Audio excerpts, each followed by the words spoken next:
This weapon is a single-shot, disposable rocket launcher. It weighs 5.5 pounds. It costs less than $2,000. It was designed in 1959. The United States military has tried to replace it twice. Both times, the replacement failed. The second time, the military ended up with a different weapon entirely, and kept the original anyway. Right now, in 2026, the M72 LAW is still in production, still in the hands of American operators, being shipped by the thousands to a war in Ukraine, being ordered in new variants for threats its designers never imagined. And when you understand what happened the one time the military thought it was finally done, in the rubble of a city in Iraq where Marines discovered something the procurement system never saw coming, you'll understand why a 66-year-old disposable tube from the Eisenhower era refuses to die. To understand the law, you have to understand what infantrymen were carrying before it existed, and how badly the Army wanted to get rid of it. After World War II, the standard American anti-tank weapon for the individual soldier was the M20 Super Bazooka. 3.5 inches of rocket launcher, 14 pounds unloaded, 60 inches long, 5 feet from end to end. It took 2 men to operate effectively, a dedicated gunner and a loader, working in coordination, crouched behind cover, trying not to get their heads taken off while threading a rocket into the breach under fire. To carry it into combat was to announce yourself. To set it up was to burn seconds you didn't have. It worked! But it was a weapon designed for a different era of warfare. Static, positional, armor rolling across open fields and known corridors. The Army of the late 1950s was planning for a different kind of fight. In 1956, the requirement went out. Design a lightweight anti-tank weapon that a single soldier could carry, operate alone, and discard after firing. Something that gave every man in the squad a personal rocket without the weight, the bulk, or the 2-man crew. The logic was borrowed from the Germans. During World War II, the Wehrmacht had solved the same problem with the Panzerfaust, a cheap, disposable, single-shot rocket that could be issued by the thousands and put anti-armor firepower in the hands of any soldier who needed it. The Americans wanted the same thing, with better range and better reliability. Work began at Redstone Arsenal in 1959. Engineers at Hess Eastern developed a new solid rocket motor, compact enough to fit inside a telescoping, 2-piece tube that also served as the launch container and the waterproof storage case. The inner tube slid rearward to extend the weapon for firing, and when it did, the front and rear sights snapped up automatically. There were no moving parts to maintain, no battery to die, no complicated assembly under stress. To prepare it to fire, a soldier extended the tube and pulled a trigger. That was it. In 1963, it entered service with the U.S. Army and Marine Corps. They called it the M72 Light Anti-Tank Weapon, the LAW. What happened next was not the triumphant combat debut anyone had planned. February 7th, 1968. Lang Vei Special Forces Camp, South Vietnam. 11 Soviet-built PT-76 light tanks are rolling out of the darkness toward the wire.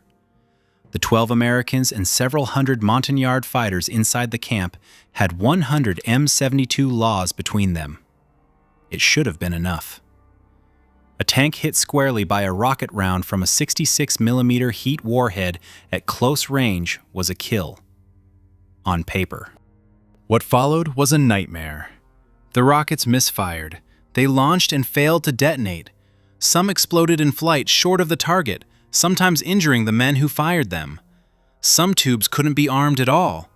Green Berets in the fighting positions were cycling through law after law, pulling triggers on tubes that did nothing, while 11 tanks ground through their defenses. The camp fell. 14 Americans were killed or missing. The investigation pointed to a brutal irony. The tanks had rolled in close, inside the law's minimum arming distance of 33 feet. Rockets that struck the PT-76s at that range simply hadn't traveled far enough to arm. They hit the armor and did nothing. Separately, the broader Vietnam-era service exposed a distinct problem. Some warheads were detonating in flight before reaching the target. The Army recalled and modified the entire inventory, returning corrected tubes stenciled with the marking, "with coupler." But the damage wasn't just mechanical. The reputation of the M72 had taken a wound that would follow it for a generation.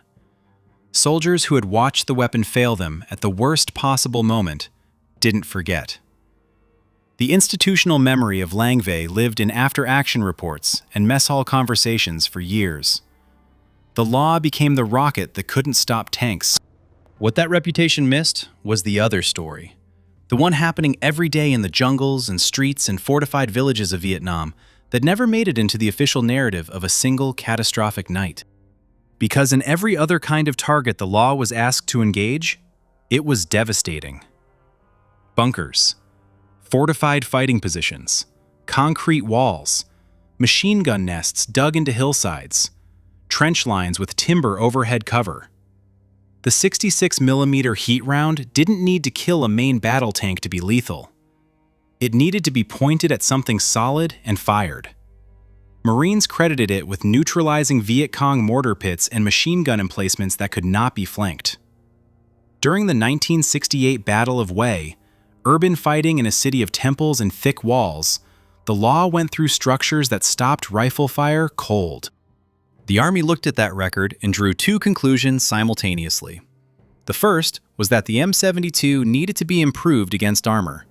The second was that it needed to be replaced before the improvement became permanent. In the late 1970s, the Army began developing what they called the FGR-17 Viper, a shoulder-fired rocket launcher specifically designed to replace the M72 once and for all. More range, better penetration against Soviet armor, modern fusing. The program moved forward, hardware was produced, and then, in 1982, it collapsed. Reports came back from testing that the Viper had a catastrophic flaw. In certain conditions, the rocket could detonate on launch, killing the operator. The static electricity problem, the same basic category of failure that had plagued early rocket weapons, had not been fully solved. Congress canceled the program. The money was gone, and the Army was back where it started. With no domestic replacement available, Congress ordered the Army to evaluate off-the-shelf systems. They looked at several candidates, and in 1985 selected the AT-4, a Swedish-designed rocket launcher built by Bofors, manufactured under license in the United States as the M136. The AT-4 was heavier than the law, longer than the law, more expensive than the law, but it was significantly more lethal against modern armor. Better penetration, better range, better hit probability on moving targets at distance. The AT-4 became the official replacement. The M72 was declared surplus. The transition began. And then arithmetic intervened. The AT-4, fully loaded, weighs 15 pounds. The M72 weighs less than 6. A soldier on full combat load could strap 2 LAWs to his ruck for the weight of a single AT-4. Against an enemy who moved in pickup trucks, occupied buildings, and hid in fortified rooms, rather than advancing in tank formations across open ground, which described almost every enemy American soldiers would actually fight for the next 40 years, that weight equation had a direct impact on what happened in contact. The law was never formally restored to service. It was never formally removed either. The supply chain kept running. The tubes kept accumulating in armories. And then, the world changed. November 2004, Operation Phantom Fury. The largest urban battle American forces had fought since Hue City in 1968. 12,000 Marines, soldiers, and allied Iraqi troops fighting house to house through a city of 300,000 people against an enemy that had spent months turning every block into a fortress. The insurgents in Fallujah had converted the dense urban grid into a killing ground. They punched holes through the walls between houses so they could move without exposing themselves to the street. They booby-trapped doors. They set up interlocking fields of fire that covered every approach. They didn't need tanks. They had concrete. Marines quickly learned that knocking on a door was a way to die. The buildings themselves were the threat. Thick-walled, interconnected structures that absorbed small arms fire and gave the defenders inside virtually unlimited time to set up the next ambush.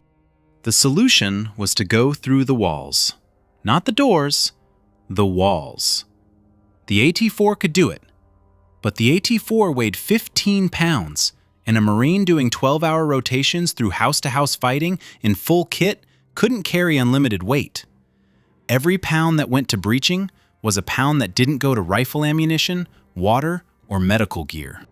The M72 LAW, 5.5 pounds, 25 inches collapsed, small enough to sling over a shoulder and forget until it was needed, could put a rocket through a concrete block wall and create a breach point. And the newer variants, the M72 A6 and A7, had been updated with a different warhead specifically designed for exactly this kind of target. Not anti-armor penetration, but blast effect against structures. The warhead that had struggled against the PT-76 at Lang Vei had been redesigned around a new mission. Walls, rooms, buildings, the places where the actual enemy of 2004 actually lived. Marines brought them back out. An Army After-Action Assessment from the 10th Mountain Division in 2010, after similar urban fighting in Afghanistan, put it in plain language. The M72 provided the best balance of weight to combat effectiveness of any weapon in the inventory. Fast to deploy, accurate at close range, light enough to carry multiples, lethal against exactly the targets they were actually engaging. The procurement system had spent 20 years trying to replace a weapon that the people using it already knew they needed. The M72 LAW in production today looks nothing like the tube that failed at Lang Vei in 1968. The silhouette is the same. Everything else has been rebuilt. The M72 A9, which the British designated the Light Anti-Structure Munition after reintroducing it specifically for Afghanistan, carries a penetrating delay fuse designed to punch through a wall before detonating inside. The M72 fire-from-enclosure variants can be fired from inside a building, eliminating the backblast danger that previously required operators to be outside or in open space. The modern production versions come off the line in Norway, at Nammo's facility in Raufoss, and in Arizona at Nammo Tally. Canada supplied around 4,500 M72s to Ukrainian forces fighting Russian armor and fortified positions in eastern Ukraine. Norway donated 5,000 from reserve stocks. Denmark contributed its own supply before formally retiring the weapon. The same light, cheap, disposable rocket that was declared obsolete against Soviet armor in the 1980s is now being fired at Russian-built armor and fortified trenches by Ukrainian soldiers, in a war that looks, in some stretches of front, more like 1917 than 2024. In the actual wars human beings fight, not the armored division engagements that procurement was always preparing for, what matters is what a man can carry into a building at 3 in the morning.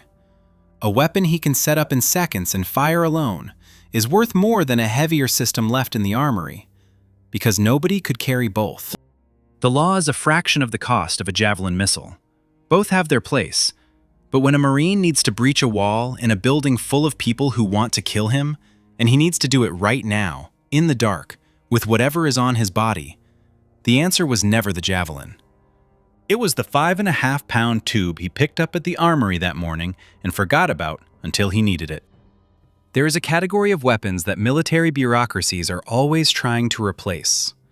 They're too simple, too cheap, too light, too limited against the specific threat the current threat assessment says to prepare for.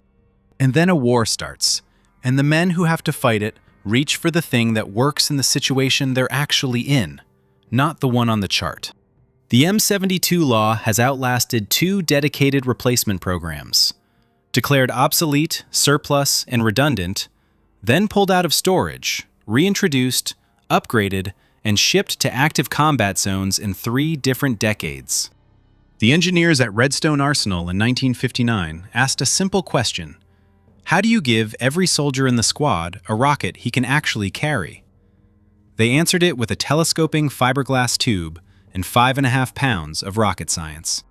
66 years later, factories in Norway and Arizona are still running, because nobody has found a better answer to the question. And in the places where the answer matters, nobody's stopped asking it. If this is the kind of depth you're looking for, the engineering, the battlefield, the reason things survived when they weren't supposed to, subscribe. There's a lot more coming.